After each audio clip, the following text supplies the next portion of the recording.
کلام الہی میں شمس دہا تیرے چہرہ نور فضا کی قسم، قسم شب تار میں راز یہ تھا کہ حبیب کی زلف دوتا کی قسم، وہ خدا نے ہے مرتبہ تجھ کو دیا، نہ کسی کو ملے نہ کسی کو ملا، کہ کلام مجید نے کھائی شہا تیرے شہر و کلام و بقا کی قسم، تیرا مسند ناز ہے عرش بری، تیرا محرم راز ہے روح امی، تو ہی سرور ہر دو سراہ شہا، تیرا مثل نہیں ہے خدا کی قسم۔ اور میرے آقا کریم صلی اللہ علیہ وآلہ وسلم کے اوصاف و کمالات اور خصوصیات، معجزات، کمالات، ان کو پڑھ کے یہی تصور بنتا ہے۔ اور ادب والوں کی کیفیت یہ ہے کہ پوچھتے ہیں سرور کہوں کہ مالکو، مولا کہوں تجھے، باغ خلیل کا گل زیبا کہوں تجھے، حرما نصیب ہوں تجھے امیدگاہ کہوں، جانو مراد کان، جانو مراد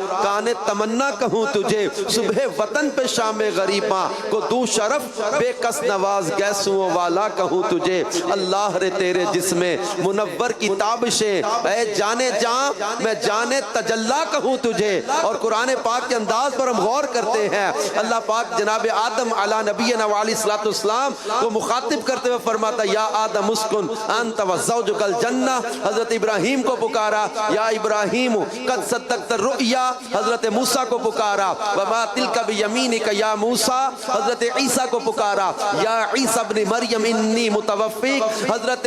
داؤد کو پکارا یا داؤد انا جعلناک خلیفہ، حضرت زکریا کو پکارا یا زکریا انا نبشرک بغلام، حضرت یحییٰ کو پکارا یا یحییٰ خذ الکتاب بقوہ، حضرت نوح کو پکارا یا نوح بت بسلام منا۔ قرآن کے انداز پر آپ غور کیجئے، یا آدم، یا نوح، یا ابراہیم، نام لے لے کے بلایا جا رہا ہے، یا موسیٰ، یا عیسیٰ، یا یحییٰ، یا داؤد، یا ابراہیم۔ لیکن جب آمینہ کے لال کو پکارا، ہمارے لجپال کو پکارا، اب انداز بدلا، فرمایا یا ایھا المزمل، یا ایھا المدثر، یا ایھا الرسول، یا ایھا النبی، یاسین، طٰہٰ، انہیں نام لے لے کے بلایا، انہیں القابات و اوصاف کے ساتھ پکار کے بتا دیا، خلق سے اولیاء، اولیاء سے رسول، اور رسولوں سے اعلیٰ ہمارا نبی۔ کیا خبر کتنے تارے کھلے چھپ گئے پر نہ ڈوبے نہ ڈوبا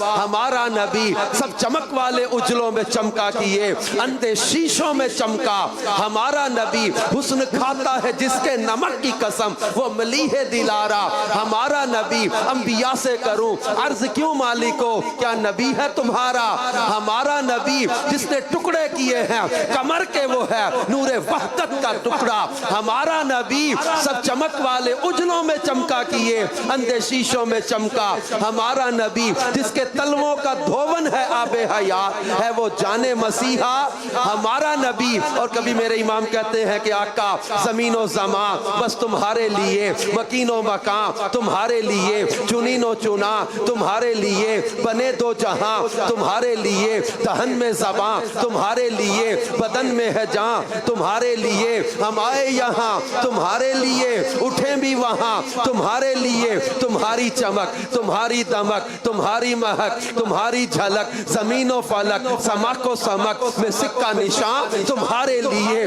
یہ شمس و قمر، یہ شام و سحر، یہ باغ و ثمر، یہ تیغ و سپر، یہ تاج و کمر، یہ حکم رواں تمہارے لیے، اصالت کل، امامت کل، سیادت کل، امارت کل، حکومت کل، ولایت کل، خدا کے یہاں تمہارے لیے، یہ فیض دیے، وہ جود کیے، کہ نام لیے، زمانہ جیے، جہانے لیے، تمہارے دیے، یہ اکرمیاں تمہارے لیے، صحابہ کرم روانہ کیے، کہ آب نعم زمانہ پیے، جو رکھتے تھے ہم وہ چاک سیے، یہ ستر باداں تمہارے لیے، چینا میں چمن، چمن میں سمن، سمن میں پھبن، پھبن میں دلہن، سزائے مہن پہ ایسے مینن، یہ امن و امان تمہارے لیے، کلیم و نجی، مسیح و صفی، خلیل و رضی، رسول و نبی، عتیق و وسیع، غنی و علی، ثنا کی زبان تمہارے لیے، اشارے سے چاند چیر دیا، چھپے ہوئے خور کو پھیر لیا، گئے ہوئے دن کو اثر کیا یہ تاب و تواں تمہارے لیے. اور میرے شیخ طریقت امیر علیہ سنت کہتے ہیں نا کہ میرے محبوب فرماتے ہیں نا کہ اعطیت مفاتیح خزائن الارض، اللہ نے زمین کے خزانوں کی چابیاں مجھے عطا کر دی ہیں. اور اللہ پاک فرماتا انا اعطیناک الکوثر، محبوب ہم نے تمہیں بے شمار خوبیاں عطا کی. کوثر سے مراد علم بھی ہے، کتاب بھی ہے، نبوت بھی ہے، معجزات بھی ہے، حسن ظاہر بھی ہے، حسن باطن بھی ہے، محبوب کا مقام محمود بھی ہے، شفاعت بھی ہے، حوض کوثر بھی ہے، جنت بھی ہے، امت کی کثرت بھی ہے، اعدائے دین پر غلبہ بھی ہے. میرے شیخ طریقت کہتے ہیں دو جہان کے خزانے دیے ہاتھ میں خدا نے، تیرا کام ہے لٹانا مدنی مدینے والے. میرے محبوب کریم صلی اللہ تعالی علیہ وسلم کی محبت اور پیار اور عشق کا اپنے اندر ایسا جام بھر لے. اور میرے شیخ طریقت کے ان الفاظ کے ساتھ کہ آقا وہ پلا میں اہل محشر دیکھتے ہی بول اٹھے آ گیا عطار دیکھو عشق میں مخمور ہے. ماشاء اللہ ماشاء اللہ، کیا بات ہے کیا بات ہے. اللہ تعالیٰ مزید برکت عطا فرمائے. اب ہم چلتے ہیں قرآن اندازی کی طرف. باؤل رکن شورا کے پاس